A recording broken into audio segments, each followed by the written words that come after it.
A gente utiliza o nosso motor 1, né, que é o motor de aporte, que é o motor menos performático, porque é aquele que você demora mais tempo para conseguir acumular grandes valores. Tira um valor do seu bolso e recebe um pico de liquidez. Como, por exemplo, a compra e venda de um imóvel. Eu compro um imóvel no mês 0, vendo ele no mês 12, eu não ganhei nada durante os 11 meses, mas no 12º mês eu tenho um pico de liquidez e isso é ganho de capital. E aí, com o valor que a gente tem, com o lucro que a gente pega esse capital e aloca em mecanismo de renda recorrente. Então, é o que a gente chama de empilhamento de renda. A gente pega ganho de capital, aloca em renda recorrente.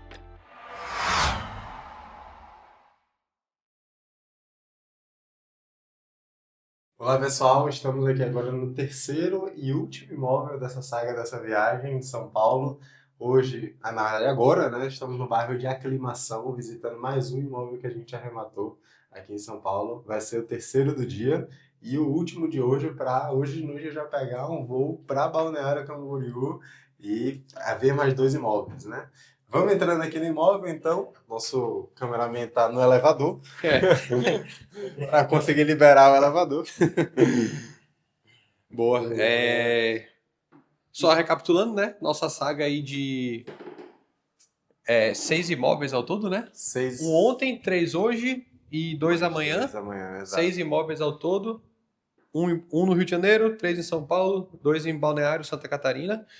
É isso, chegamos aqui em Aclimação agora, em um dos nossos imóveis. Imóvel esse, inclusive, que já está anunciado para venda, né? Isso. Já, a gente arrematou. Quando foi a arrematação desse imóvel? Esse imóvel foi arrematado, se eu não me engano, por 1.200.000 aproximadamente. Ele está anunciado para venda por 1.900.000. Não teve, na verdade, só teve reforma de pintura mesmo, Sim. tá? Do imóvel. Todos esses imóveis aqui acabaram ficando no imóvel que o antigo proprietário deixou. Foi desocupação amigável também? Foi desocupação amigável também, seguindo o mesmo padrão dos outros. Ele deixou alguns móveis, né? Que tem esse armário, tem sofá ali na sala, tem a mesa de centro, né? Inclusive dá até para morar. Alguém, se quiser, já dorme aqui. Dorme no sofá mesmo, Já Tem luz, inclusive, né? A luz está funcionando. Cadê? Olha lá, a luz está funcionando. Água. Luz e água, tá tudo funcionando. Esse aqui foi à vista, parcelado, financiado? Esse imóvel foi à vista, 100% à vista. Foi um leilão judicial, inclusive. Foi dívida de quê, você lembra? Não lembro a dívida exata, mas se eu não me engano foi dívida condominial. Dívida de condomínio. Grande parte de condomínio ou IPTU, né? Exato. Muda muito pouco. Massa. Vamos ver aqui a vista, né? Vista, tem a varandinha também. Ali a varanda, né? Aqui, olhando para a varanda, você tá olhando para a frente do prédio, né? A frente do prédio tá aí. Aqui é uma vista lateral. Inclusive, muito ventilado o imóvel. Bastante ventilado. Realmente muito ventilado mesmo, impressionante. Pela localização aqui que eu estava vendo do Google Maps, também fica próximo a shoppings. Não, também não fica tão longe do Ibirapuera, né? Ele fica 30 minutinhos, 20 minutos. 20, 30 minutinhos do que a gente estava. Do outro imóvel que a gente estava, que o imóvel que a gente estava fica literalmente do lado do Parque do Ibirapuera, então fica uns 20 minutinhnos. Vem aqui a gente consegue ver aqui, inclusive, né? Olhando aqui no... Tem uma academia, inclusive, já mostra uma academia aqui. Bluefit, inclusive. Fica no bairro de Aclimação, né, onde a gente está. Tem alguns hotéis, enfim, também um bom bairro aqui, uma drogazinha aqui perto também, né? E aqui deve ser talvez algum centro comercial, aparentemente. Enfim, alguns restaurantes. Aqui é a porta da cozinha, a gente vai entrar pela outra porta porque Pedro está aqui fazendo uma reunião.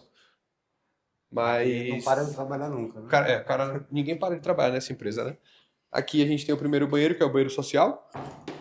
O banheiro que todo mundo usa ali, visitante, essas pessoas no geral ali que Curiosidade, vem. Não sei se você sabe, essa chave aqui, ela é do antigo dono ou ela já estava assim? Porque, inclusive, ó... Rapaz, não sei, mas provavelmente para ter esse chaveiro aí deve ser do antigo dono. O antigo dono deixou com o chaveiro. Do Rio de Janeiro. Aqui acredito que não sei se é bem um quarto, ou talvez pode ser um quarto, mas também um escritório, né? Que pode ser transformado, ele não é uma suíte.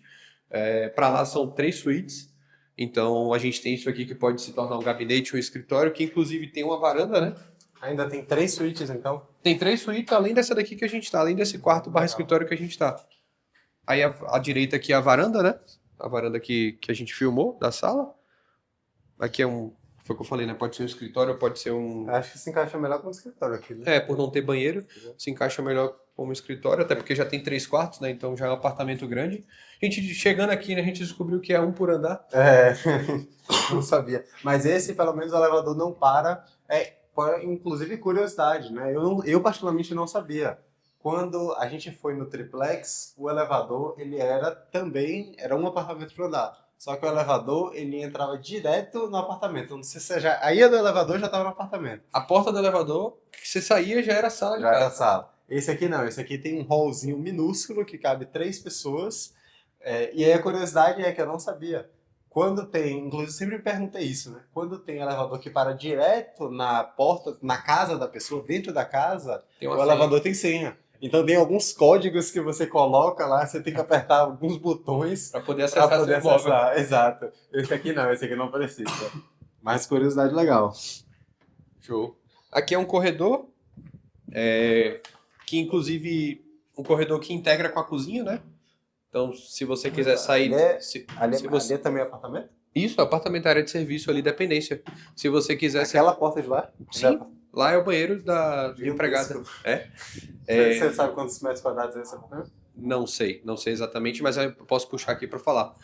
Mas basicamente é legal essa integração aqui, porque é o corredor que, se tiver a porta fechada, né, ou alguém na sala, você pode só fechar a porta e acessar o quarto. Tipo, tô de pijama, não quero que ninguém que esteja na sala me veja. Fecha a porta, Vai na cozinha. vai na cozinha e ninguém consegue te ver. Aqui é um armário, né, roupeiro, para guardar a roupa de cama, provavelmente. E aqui estão os 3 quartos. Grande, por sinal, também. Os quartos são bem grandes, inclusive. Todos os quartos com armário. Como vocês podem ver, banheiro. Armário aqui, desse lado. Aqui também armário.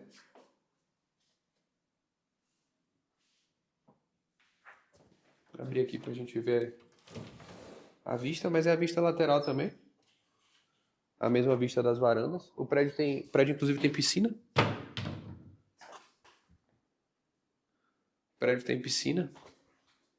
Tem todos com armários aqui. Todos com armário.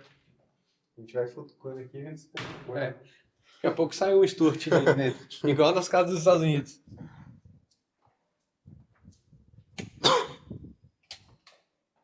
Aqui é outra suíte também, com armário. Banheiro. São 3 suítes então aqui. 3 suítes, 3 suítes e aquele gabinete lá, né? O gabinete / quarto que pode se tornar. Com armário também. Tem uma janela. Mas é a mesma vista lateral. O outro quarto que deve dar pra vista atrás do prédio, né? Lateral do prédio. Vamos ver aqui. Essa aqui é a suíte maior, né? Tanto que o banheiro tem como se fosse 2 vasos, né? Suíte master. E que inclusive Eu não sou igual muito- aos Estados Unidos. Igual aos Estados Unidos. Chuveiro com a banheira. Aí você vai tomar banho. Isso aqui é péssimo. Não, primeiro que pra entrar nisso daí, Eu tenho que escalar. Você tem que escalar, né? Eu tenho que escalar isso aqui, ó. você tem que botar a perna quase na cabeça. E pra você tomar banho. Ó, eu não sou alto. Aqui algumas pessoas já se dariam mal, porque eu não sou alto. Eu tenho 1,77 aqui e fica um palmo na minha cabeça. Eu tenho 4 centímetros a mais de você e minha cabeça bate quase no chuveiro também. Eu odeio esses banheiros aqui também. E aqui, pra sair aqui, quase que você cai aqui, né?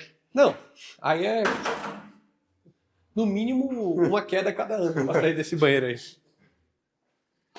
E aqui a gente tem outro quarto, esse é o quarto maior. Também a vista aqui já é pro fundo do prédio, né? A vista é diferente. Lá pra lá é a piscina, aqui acho que deve ser alguma coisa aí que tem um telhado aí embaixo. E tem muito armário, né, essa casa? Bastante armário. Isso aqui, ó, são 3 armários aqui, mais armário lá. Mais E os armários armário estão aqui. relativamente novos. Aparentemente são de madeira mesmo. Vou desligar aqui pra economizar energia. Economizar né? energia. E agora a Gastar gente, menos dinheiro também. e agora a gente vai pra parte da cozinha, né? Desbravar aqui, que também é muito grande. Aqui basicamente a cozinha ela tem uma varanda, como você pode ver, Pedro tá ali fazendo reunião. A cozinha tem a varanda, tem uma mesa, as cadeiras que já vieram com o apartamento. Também a cozinha tem os móveis, né? Como vocês podem ver, já tem fogão inclusive. Tem um fogão aqui. E aqui provavelmente era a área de serviço, né? Porque possivelmente era máquina de lavar, algo nesse modelo. Aqui é a área de serviço. Aqui é a porta de serviço. Deve dar para outro elevador. Aqui é a área de serviço. Um tanque. O tanque. Mais armários. Espaço da máquina de lavar. Mais armário. E aqui é Quarto de funcionário. quarto de empregado, né? Tem um banheiro. E aqui não tem nem espaço para colocar uma cama direito, né? Mas é mais para provavelmente apoiar alguma coisa, ter algum móvel específico, algo nesse modelo. É um móvel muito grande. É? Não lembrava que era tão grande assim. Vou pegar aqui para vocês. Metragem. Vou olhar aqui a metragem. E enquanto isso, né? Conectando também um pouco com o método. Se a gente olhar para o método quarto caminho, a gente tem, falando do gráfico do quarto caminho, né? Que é um gráfico que divide em 5 módulos. Onde a gente encaixa os leilões é no módulo 4 do quarto caminho, que é o módulo que a gente chama de tríade da escada, né? Então, basicamente, a gente tem o módulo 1 de construção de ativos, que é um módulo que tem é mais linear, né, em construção linear, que é o momento que você está construindo ativos, você está começando do zero, é um gráfico de tempo, né? Então, você está construindo ativos. No módulo 2, que é o módulo de pico de liquidez, é o módulo onde a gente tem um crescimento vertical, não salto vertical, de ativos, né? Isso basicamente seria um retropatrimônio, por exemplo. Terceiro módulo, módulo de fabricação de recebíveis, então módulo de geração de renda, né, recorrente.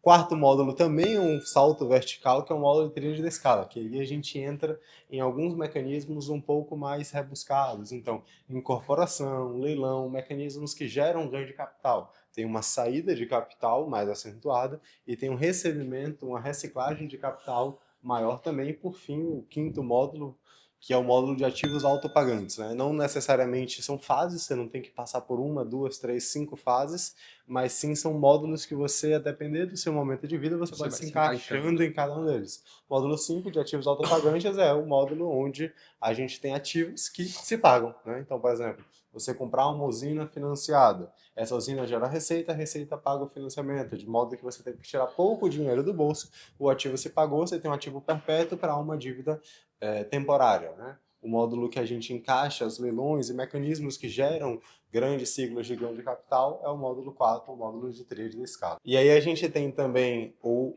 Canva da construção de patrimônio, né? Mas antes, Rodrigo, nesse meio tempo, olhou também a metragem. Quanto que esses metros são? 169 metros quadrados de privativo e 177 com área comum, né? A área comum se encaixa varanda, né? Que é a parte externa. O Canva da construção de patrimônio é framework, né? Que a gente chama, que é o framework para você tomar decisão para saber se aquele recurso que você está alocando naquele mecanismo, ele está correto, ele está bom, o que é que ele vai gerar, né? E o campo da construção de patrimônio, ele tem 3 colunas e 3 linhas, né? A primeira coluna sendo a coluna de motor, né? Que é ali motor 1, motor 2, motor 3. Motor 1 sendo aporte mensal, motor 2 reserva de valor e motor 3 capacidade de pagamento. Você tem a segunda coluna, que são os mercados, que você tem o mercado financeiro, o mercado de economia real, que é o mercado ali onde está inserido a parte imobiliária, a parte de energia e agronegócio. E também você tem o terceiro mercado, que é o mercado do crédito, que é o mercado de banco, né, onde você toma crédito para poder alavancar e construir patrimônio. Você tem a terceira coluna, que é a coluna das fontes de renda, que você tem ganho de capital, renda invisível e renda recorrente. Ganho de capital, como o Daniel falou, são os recebimentos que você vem por meio de pico, né? Então você tira um valor do seu bolso e recebe um pico de liquidez. Como, por exemplo, a compra e venda de um imóvel. Compro um imóvel no mês 0, vendo ele no mês 12, eu não ganhei nada durante os 11 meses, mas no 12º mês eu tenho um pico de liquidez e isso é ganho de capital. Renda invisível é valorização desse imóvel. Então, comprei um imóvel por R$1 milhão, 12 meses depois ele vale 1 milhão e 100, eu tive uma renda invisível de R$100 mil. E a terceira fonte de renda, que é renda recorrente, que é aquela renda que ela é gerada a partir do ativo que você aportou. Então, comprei um imóvel comprei um imóvel, aluguei, eu tenho uma renda recorrente sobre aquele imóvel. Ou adquiri uma usina financiada que tem aquele financiamento e a partir disso eu tenho uma renda recorrente proveniente daquela usina, né? E aí, com base nisso, você consegue linkar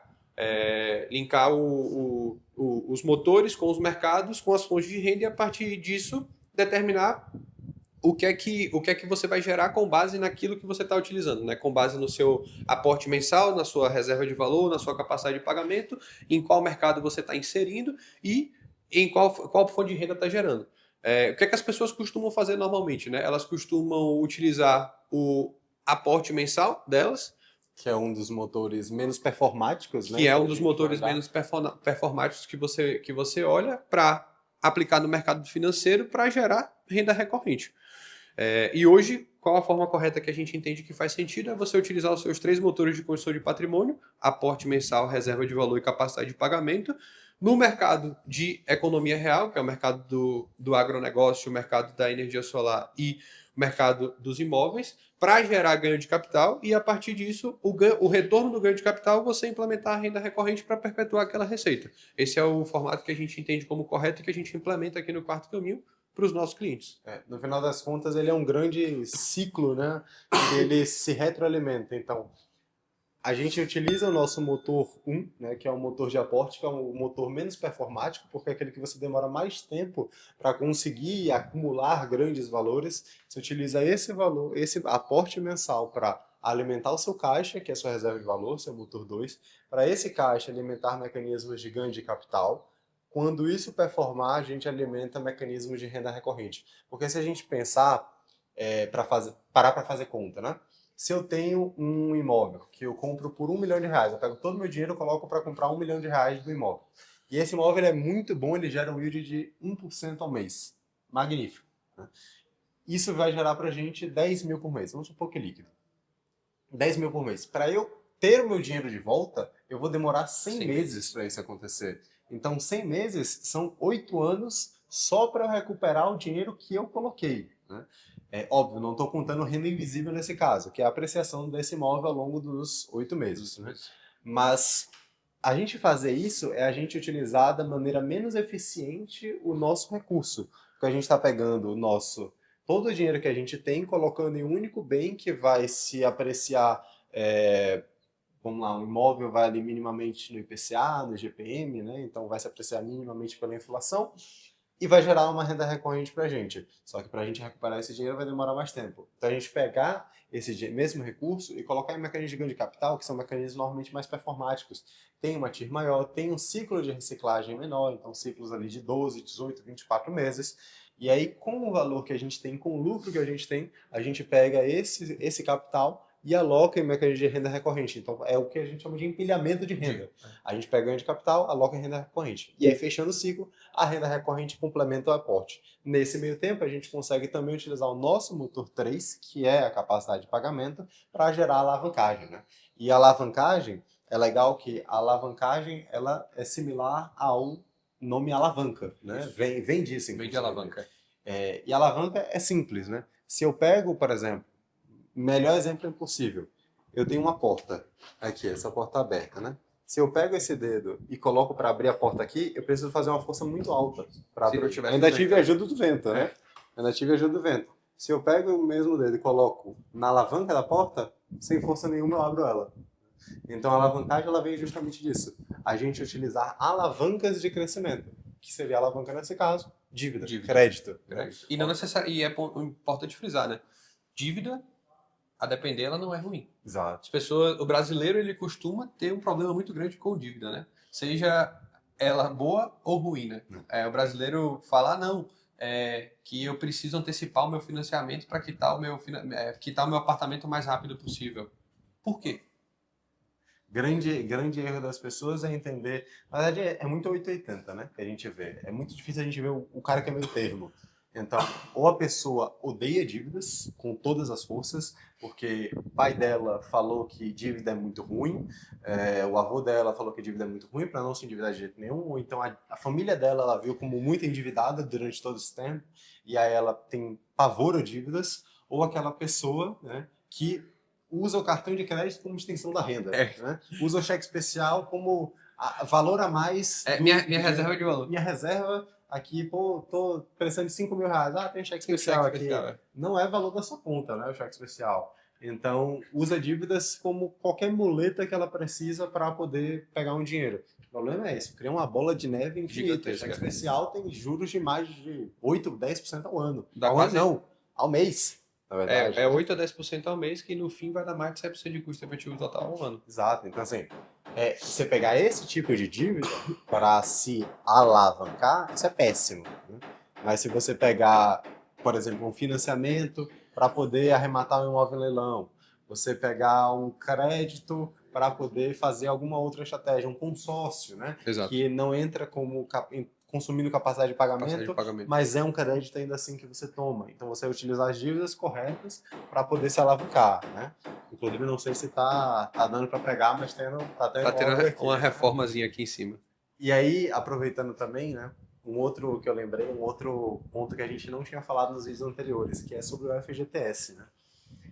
A gente consegue, FGTS é valor que muitas pessoas têm, que fica guardada, esquecida lá, nem lembra mais e deixa lá, né? E aí, com os leilões, tem algo muito legal que a gente pode fazer para destravar esse FGTS, né? Comenta um pouco mais como é que a gente pode utilizar FGTS para poder comprar imóveis de leilão, para arrematação, como é que a gente destrava isso e qual que é o poder também, né? De utilizar. A gente já viu cliente com FGTS de 600 mil. Imagina 600 mil rendendo nada. Eu já atendi uma cliente que a FGTS dela era 900 mil. Literalmente, ela comprou um apartamento à vista com a FGTS dela. Então, quando você participa de um imóvel em leilão da Caixa, né, principalmente, você tem a oportunidade de utilizar o seu FGTS como entrada a depender do leilão, tá? Nem todos os leilões da Caixa você consegue utilizar FGTS, nem todos os leilões da Caixa você consegue financiar. Existem leilões da Caixa que você não consegue utilizar nenhum dos dois, existe leilão da Caixa que você consegue utilizar só o FGTS, tem leilão da Caixa que você consegue só financiar sem usar FGTS, tem leilão da Caixa que você consegue utilizar FGTS e financiar. Esse é o melhor dos mundos para a pessoa que vai utilizar o FGTS, né? Querendo ou não, ela utiliza o FGTS dela para dar de entrada no imóvel que ela está arrematando e financia o imóvel. Automaticamente ela não tirou nada do bolso, né? Porque FGTS é um recurso que ela tem ali, que está parado, ela não tem acesso. Então, literalmente para ela foi positivo utilizar aquele recurso, porque ela efetivamente está utilizando o FGTS, que é um recurso que estava travado, destravando aquele recurso para implementar uma estratégia poderosíssima, né? Que é justamente o leilão.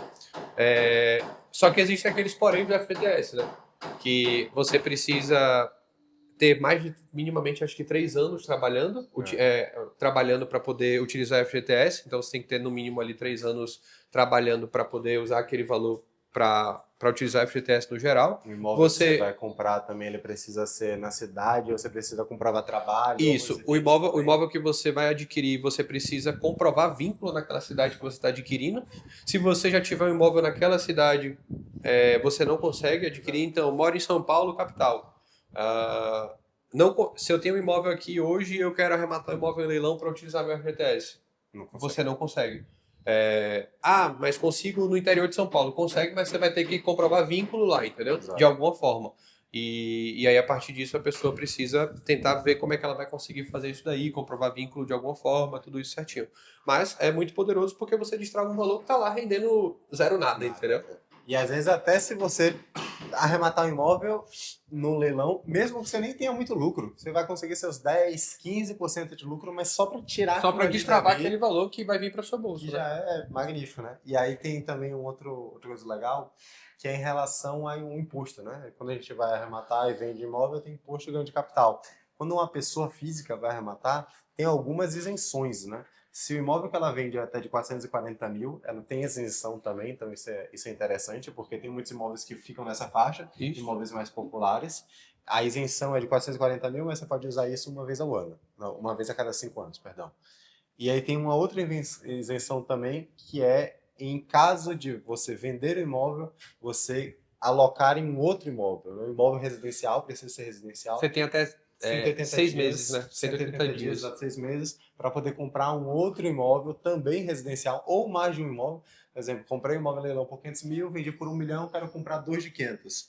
Pode fazer isso, tem isenção, né? Você não paga imposto de ganho de capital naquele momento ali.